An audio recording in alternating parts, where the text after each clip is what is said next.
Hello everyone, আসসালামু আলাইকুম।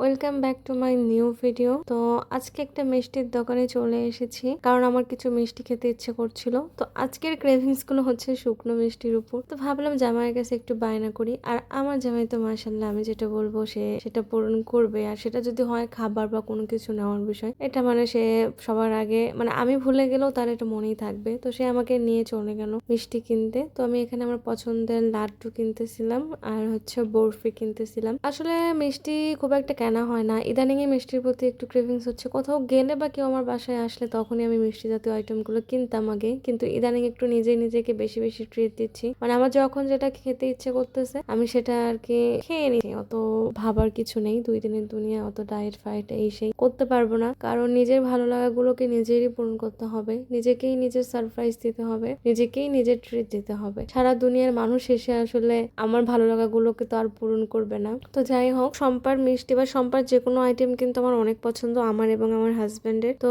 আমরা এই দোকান থেকে মোটামুটি সবকিছু কিনি। এখানে আরো অনেক রকম মিষ্টি ছিল, যেগুলোর অনেকটার আমি নামও জানি না। মালপোয়া, রসগোল্লা, তারপরে হচ্ছে ইরানি ভোগ, এই সেই অনেক কিছু ছিল, আমি অত কিছু নাম বলতে পারবো না। তো আমার সবগুলো মিষ্টি এখনো ট্রাই করা হয়নি। আর অনেক মিষ্টি দেখলে আমার খেতে ইচ্ছে করে। নর্মালি যেগুলো মিষ্টি সেগুলোই খাওয়া হয়, সবগুলো মিষ্টি আমার ট্রাই করা হয়নি। তো মিষ্টির প্রতি যেহেতু আমার ক্রেভিংস চলে এসেছে, তো আমি ভেবেছি সবগুলো মিষ্টি ট্রাই করব। তো যাই হোক, আজকের ভিডিওটা এই পর্যন্তই। আমার মতো আর কে কে মিষ্টি পছন্দ করেন অবশ্যই কমেন্ট করে জানাবেন। আর আপনাদের কোন মিষ্টিটা বেশি পছন্দ সেটাও জানাবেন, আমি সবগুলো মিষ্টি ট্রাই করব ইনশাল্লাহ। আল্লাহ হাফেজ।